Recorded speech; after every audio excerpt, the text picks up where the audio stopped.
L'histoire commence avec un garçon nommé Shina qui marche dans la nuit en utilisant son smartphone. Soudain, il voit des gens sortir en courant d'un magasin. Deux jeunes filles le bousculent et tombent par terre. Shina remarque qu'un criminel est derrière elle, brandissant un couteau et voulant les tuer. Shina essaie immédiatement de s'enfuir, mais les deux filles sont effrayées et ne parviennent pas à s'échapper. À ce moment-là, le criminel s'approche d'elles pour les attaquer, mais Shina veut les sauver. Il décide d'arrêter le criminel et se précipite vers lui, le faisant tomber. Il dit aux filles de s'enfuir, cependant, le criminel l'a poignardé et s'enfuit immédiatement. En voyant cela, les filles viennent le vérifier et commencent à pleurer. Shina est heureux de les avoir sauvées mais se sent mal de les avoir fait pleurer. Plus tard, il se réveille dans une chambre privée élégante. Il se demande s'il est à l'hôpital et se souvient qu'il a aidé des filles. À ce moment, une femme de ménage le voit et l'appelle Maître Cain. Pendant ce temps, une autre dame le serre dans ses bras et lui demande s'il reconnaît sa mère. Cependant, Shina est confus car il ne les connaît pas. Soudain, il remarque son reflet dans le miroir et commence à paniquer, ne comprenant pas ce qui se passe, où il est, et pourquoi il l'appelle Maître Cain. Après un certain temps, il se calme et réalise qu'il a été réincarné. Il est révélé qu'il a dormi une semaine à cause de la fièvre. Sa mère pense qu'il doit avoir faim, et ils partent préparer de la nourriture pour lui. Shina se regarde dans le miroir et réalise qu'il n'a pas survécu et a été réincarné en tant qu'enfant dans un autre monde. Cependant, il est excité et décide de vérifier sa taille. La femme de ménage le voit, le rendant gêné, mais il obtient beaucoup d'informations d'elle sur lui-même et sa famille. Il découvre que son nom est Cain, qu'il a 3 ans, que son père s'appelle Garm, et que sa mère s'appelle Sarah. Il a aussi une sœur nommée Reine, qui a 2 ans de plus que lui. Cependant, Sarah est la deuxième femme, la première femme s'appelle Maria, qui a 2 fils. Cain est le 3e fils. Garm est un noble de haut rang avec sa propre armée, et il protège le royaume de Sylphor. Shina apprend qu'il existe une forêt de monstres, des aventuriers les protègent, et certains peuvent utiliser la magie. Shina est excité d'apprendre tout cela et veut essayer d'utiliser la magie. Actuellement, Shina a décidé de vivre sa vie ici, car dans le monde d'où il vient, il était orphelin et vivait seul. C'est pourquoi il n'y a rien qui lui manque. Soudain, Shina décide d'étudier, ce qui surprend ses parents. Mais son père Garm précise qu'il ne peut pas lui laisser son domaine, donc il doit réussir par lui-même dans la vie. Shina décide alors de lire des livres sur la magie dans l'histoire du royaume, car il est plus intéressé par la magie. Cependant, sa sœur Reine explique qu'il n'est pas encore prêt car il doit aussi être baptisé comme elle et attendre d'avoir 5 ans. Personne ne croit qu'il peut utiliser la magie, mais Shina commence à s'entraîner seul. Un jour, sa sœur le surprend presque en train de faire de la magie, mais heureusement qu'elle n'a rien vu. Reine commence à lui enseigner les 300 ans d'histoire du royaume de Sylphor et comment son premier roi a commencé en tant qu'aventurier avant de construire le royaume. 2 ans passent et enfin vient le moment de sa cérémonie de baptême. Maintenant, il a 5 ans, et ses parents et sa sœur sont très heureux car il a l'air si mignon. Aujourd'hui, il voit le monde extérieur pour la première fois, et c'est le monde alternatif dont il rêvait dans sa vie passée, avec des bâtiments anciens, des soldats, des monstres et même de la magie. Pendant ce temps, il demande à sa sœur à quoi cela ressemble d'être doté de la magie de statue. Reine ouvre ensuite son statut pour lui montrer. Il regarde et voit ses niveaux de magie, capable d'utiliser 3 éléments magiques différents. Sa mère révèle que Reine a reçu le niveau 2 de bénédiction du dieu de la magie, mais Shina ne peut pas comprendre ce qu'est la bénédiction et le niveau. Son père explique ensuite que la magie et la bénédiction sont atteignables au niveau 1 à 5, plus le niveau est élevé, plus le talent naturel de l'utilisateur est élevé. La bénédiction est une chose très pratique qui détermine combien de magie est nécessaire pour activer un sort, et cela affecte aussi les compétences. Bientôt, ils atteignent le temple dédié au culte des 7 dieux piliers. Shina est excité pour sa cérémonie de baptême, et sa sœur espère qu'il recevra beaucoup de bénédictions et de magie des dieux. Dès le début de la cérémonie de baptême, ils entendent quelqu'un rire. Les statues commencent à briller, et ils sont émerveillés de voir cela. Shina ouvre alors les yeux et se trouve dans le monde des dieux, où résident les 7 dieux. Les 7 dieux apparaissent devant lui, qui ont attendu longtemps pour ce jour. Il l'appelle par son ancien nom, et il est surpris que les dieux eux-mêmes se présentent pour un baptême. Il se présente un par un et révèle que sa mort était inattendue. Il protégeait 2 jeunes filles du criminel, mais le criminel allait trébucher et tomber, et être arrêté, donc il n'était même pas nécessaire. Cependant, il est mort en faisant une bonne action, c'est pourquoi le dieu de la terre a demandé de le réincarner dans ce monde. Ils ont essayé de bloquer ses souvenirs pour lui éviter de se souvenir des moments traumatisants tels que l'allaitement et le changement de couche, mais pour une raison quelconque, il s'en souvenait à l'âge de 3 ans. Sachant cela, Cain dit qu'ils n'ont pas besoin de s'excuser, car puisque ses souvenirs sont revenus si rapidement, il a pu apprendre à écrire et à utiliser la magie, et surtout, il vit avec ses parents et sa sœur. Il les remercie de lui avoir laissé ses souvenirs. Maintenant, chaque dieu lui accorde leur bénédiction, magie et compétences. Ils promettent également de le revoir. Cain ouvre les yeux, et son père lui demande s'il peut leur montrer son statut. Cependant, Cain a un mauvais pressentiment à ce sujet, alors il fait semblant d'avoir mal au ventre et s'enfuit de là. Il ouvre sa fenêtre de statue et est surpris de voir cela, car il a toutes sortes de magie et de bénédictions au niveau 10. Il se demande ce que diable font ces dieux, car on lui a dit que le niveau 5 est le plus élevé. Maintenant, Caïn décide de le cacher, car il ne peut pas laisser quelqu'un le voir. À ce moment-là, il découvre que le Dieu de la création lui a donné un sort de dissimulation de statue. Le remerciant pour cela, il cache ses vrais niveaux de magie. Pendant le dîner, tout le monde célèbre le 5e anniversaire de Caïn. Son père lui demande ensuite s'il a pu vérifier son statut et lui dit de le montrer. Lorsque Caïn ouvre son statut magique, tout le monde est émerveillé, car il a la protection non seulement du Dieu de la création, mais aussi des 6 autres dieux. Cependant, Caïn a oublié de corriger son pouvoir magique, qui était de plus de 344 000. Son père dit que même les mages du palais n'ont qu'environ 10 000, mais il n'a que 4 ans et possède même l'inventaire et l'expertise aussi. Ainsi, Caïn peut obtenir un succès garanti dans n'importe quoi. Cependant, Réine est très heureuse de le voir, mais son père lui interdit de montrer ce statut à quelqu'un d'autre car c'est très prometteur, mais cela pourrait aussi être perçu comme une menace pour le royaume. Il interdit également à tout le monde d'en parler. Après un certain temps, Caïn vient dans sa chambre et trouve un livre sur la magie d'invocation. Il se demande s'il pourra invoquer des animaux moelleux, car c'est son rêve. Il sort avec ce livre et commence un rituel d'invocation. Il voulait invoquer un animal moelleux, mais étonnamment, c'est un monstre, et Caïn s'inquiète en le voyant. Pendant ce temps, Réine et Parma sont également là. Le monstre veut les tuer, mais Caïn se met devant eux pour les protéger. Il se souvient de comment il avait protégé 2 jeunes filles dans sa vie précédente, alors il saute à nouveau pour tuer le monstre en utilisant sa magie. Cependant, le monstre le frappe fort et le repousse, mais Caïn veut protéger Réine et Parma à tout prix, d'une manière ou d'une autre. Il parvient à lancer son sort d'invocation et renvoie le monstre d'où il vient. Caïn tombe au sol, et sa sœur Réine pleure en le voyant.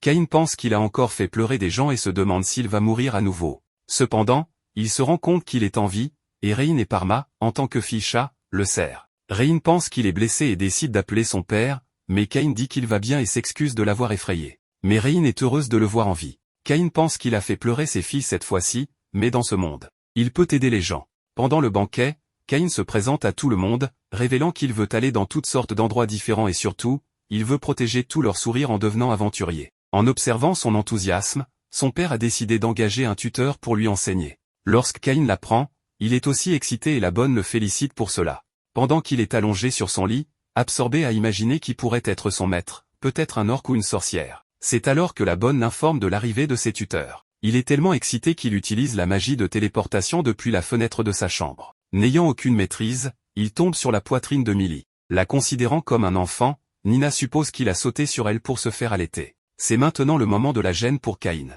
Il se présente à ses professeurs, Millie et Nina. Dans son imagination, il pense à l'attaque soudaine du vaurien qui a causé sa réincarnation, ainsi qu'aux dieux qui lui ont accordé une protection de niveau 10 pour débarquer dans ce monde. Personne n'imagine sa puissance car il cache son statut à tout le monde. Sachant qu'il est de noble famille, Millie se montre très formelle et hésitante face à eux. Elle donne sa propre introduction, qu'elle est une aventurière de Randé. Après cela, elle dit à Nina de se présenter. Comparée à Millie, Nina semble calme, elle dit donc simplement son nom.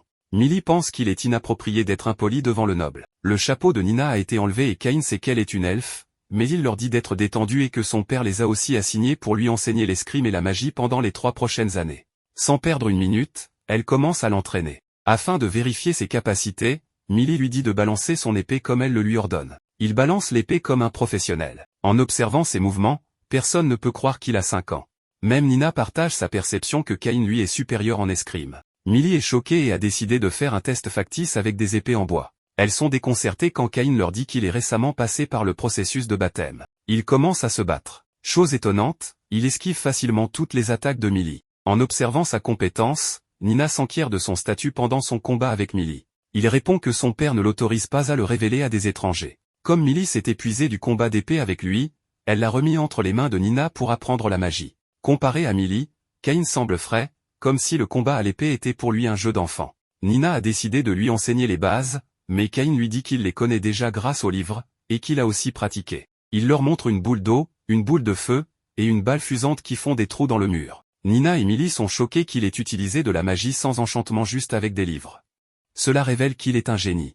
En plus de cela, Nina et Millie sont choquées pour de nombreuses raisons. Même la classe S est incapable de faire cela. Cette magie ne peut être obtenue qu'avec un entraînement intense, mais la maîtrise d'un enfant de 5 ans est impossible. Maintenant elle pense qu'il n'y a rien qu'elles peuvent lui apprendre. Puis il leur montre une serviette et fait apparaître une boîte d'objets, ce qui les choque encore plus. Alors qu'elle pense qu'il n'y a plus rien qui peut les surprendre, il apparaît avec une nouvelle surprise. Après cela, il leur demande de l'emmener à l'extérieur du manoir, car ils ne peuvent pas s'entraîner ici. Les tutrices pensent aussi que c'est une bonne idée, elles acceptent donc de demander la permission à son père. Cain est heureux car c'est la deuxième fois qu'il sort du manoir. Quand elle demande à son père, Garm pense que ce n'est pas sûr d'envoyer son fils dehors. Les tutrices ne peuvent pas lui enseigner au manoir car il a dépassé le niveau débutant. Elles doivent lui donner un entraînement de niveau intermédiaire. Si Cain commence à s'entraîner là, il peut faire exploser le manoir. En entendant cela, la mère de Cain sourit, mais Garm est déconcerté car il est allé si loin en un seul jour d'entraînement. Son père sait que son fils est extraordinaire, mais la surprise du premier jour est choquante pour lui. Maintenant son père a réalisé cela et leur a donné la permission avec quelques restrictions. Cain n'est pas autorisé à aller loin ni à violer les conditions imposées par son père. Quand il s'éloigne des limites du manoir, Nina prend la responsabilité de lui enseigner la magie. Elle lui dit d'exécuter la magie intermédiaire. Dans un excès d'enthousiasme, Cain utilise la magie de feu qui non seulement fait exploser le sol mais crée aussi une vague de feu fracassante qui brise un énorme rocher. Encore une fois, ses tutrices sont choquées car ce niveau de magie est bien au-delà de l'intermédiaire. Elles pensent aussi qu'il devrait être épuisé car une telle puissance a été consommée dans cette magie. Mais Cain se sent rafraîchi, comme s'il n'avait pas encore fait de magie difficile. Cela révèle qu'il a une endurance illimitée pour faire de la magie. Ce gamin de 5 ans leur en met plein la vue. Puis elles ressentent le danger dans les environs et deviennent prudentes. Les lapins tueurs s'en prennent aux humains, donc les tutrices se préparent à affronter cette bête. Mais le lapin tueur les contourne en leur sautant dessus pour atteindre Cain. Surchargé de puissance, Cain esquive son attaque et le tue d'une seule bulle d'air. C'est la première proie de Cain, il veut donc la montrer à sa mère et sa sœur. Il la garde dans sa boîte à objets. Émerveillée devant la boîte magique, Millie souhaite aussi avoir un sac magique comparable à la boîte, mais ce sac coûte une blinde. En plus de cela, les tutrices ont décidé de continuer la chasse. Nina utilise une magie de localisation d'ennemis qui lui donne la réponse en un clin d'œil. Leurs ennemis sont à 300 mètres d'eux. Maintenant, c'est au tour de Cain d'être curieux, car il veut apprendre le sortilège pour localiser les monstres. En réalisant ces techniques magiques, il essaie d'exécuter cette magie. Quand il crée la fine couche pour chercher le monstre, non seulement il les localise, mais il peut aussi dire leur nombre. Nina le regarde bouche bée, car peu sont capables de faire cela, et certainement pas en un jour. Elle réalise maintenant que ce n'est pas un enfant ordinaire. Ravi, il se dirige vers les lapins tueurs qui sont en grand nombre. Cain anéantit le premier avec son élément de feu. Nina en tue aussi un avec sa baguette magique, et Millie élimine un lapin tueur d'un coup d'épée. Alors que Cain s'apprête à s'occuper du dernier, celui-ci part vers la forêt dangereuse.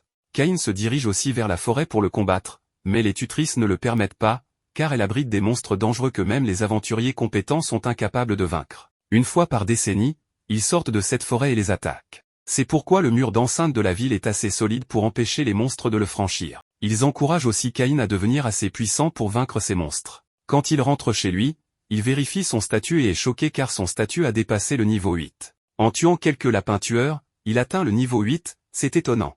En explorant davantage, il a compris pourquoi. Cain a tout au niveau 10, que ce soit les éléments feu, eau et terre qui sont tous au niveau 10. En atteignant ce niveau, tout ce qu'il fait aura une réponse plus de 100 fois supérieure. Comprenant cela, il se met à maudire les dieux car ils lui ont infligé un gros problème. Si les États apprennent son pouvoir, ils le tueront car il peut devenir un problème pour eux. Mis à part cela, il a décidé de se concentrer pour devenir un aventurier, sans penser à ce problème. Le lendemain matin, ses tutrices décident d'en apprendre plus sur les monstres auprès de la guilde. Elles savent que Cain peut tuer les animaux inférieurs en une seconde, elles viennent donc ici pour avoir des informations sur des proies plus fortes qu'il peut chasser. La réceptionniste de la guilde des aventuriers leur parle du loup, mais personne ne l'a encore vu. Elle est aussi heureuse de rencontrer le mignon petit aventurier Cain, qui ne peut pas encore s'inscrire car il n'est pas encore assez grand. Un aventurier de rang les interrompt et humilie Millie en lui ordonnant de lui verser à boire. Nina lui interdit catégoriquement de le faire car elles sont en service.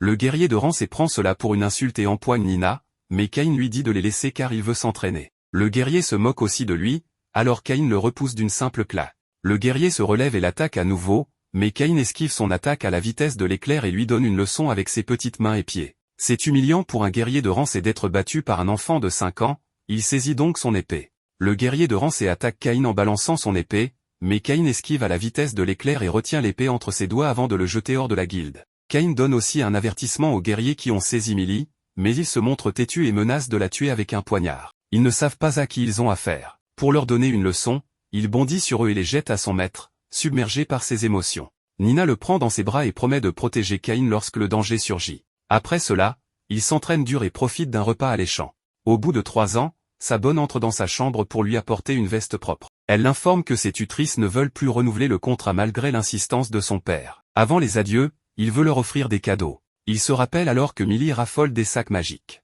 Pour répondre à son affection, il va dans les forêts menaçantes où il terrasse un ogre sanguinaire avec son assaut de feu. À son retour, il affronte un dragon de terre et le met à terre avec son pouvoir de feu. D'un autre côté, un guerrier voyant l'explosion pense que le monstre s'est échappé. Cain doit retourner en ville par magie de téléportation. Le guerrier prévient tout le monde et il court pour faire face au monstre. Une atmosphère intense règne dans la ville, alors que les habitants prient. Quand son père arrive à l'endroit indiqué par l'armée, il ne trouve qu'un cratère et un mouchoir. Son père est choqué car cela révèle que le monstre n'a pas attaqué et que c'est Cain qui a fait cela. Le jour suivant, Cain tue une meute de loups d'une seule bulle d'air. De leur côté, les tutrices sont aussi tristes car elles vont être séparées de lui. Cain leur offre alors les cadeaux faits par ses soins en guise de gratitude, des sacs magiques fabriqués avec l'ogre sanguinaire et le dragon de terre. Quand les tutrices l'apprennent, leur bouche s'ouvre en grand car ces monstres sont invincibles même par les meilleurs aventuriers. Après cela, un autre choc les attend, ces sacs magiques peuvent contenir un manoir entier. En l'entendant, elles sont abasourdies car ces objets devraient être des trésors nationaux. Millie dit que ce sac est beaucoup plus puissant car celui qu'elle voulait acheter peut à peine contenir une calèche. Étant donné la valeur inestimable de ces sacs, les filles pensent que les gens voudront les leur voler mais Cain les rassure disant qu'il a ensorcelé le sac pour être aussi que les objets qu'ils contiennent, une fois qu'ils sont volés. Maintenant les tutrices réalisent que ces sacs sont bien meilleurs que des trésors nationaux. Cependant, elles savent que Cain est un génie donc elles ne lui ont rien appris. Cain leur témoigne néanmoins du respect en tant que professeur et a beaucoup appris. Les tutrices l'embrassent sur les joues, le faisant rougir, et lui disent qu'il peut faire appel à elles quand il veut et elles sont prêtes à aider si nécessaire.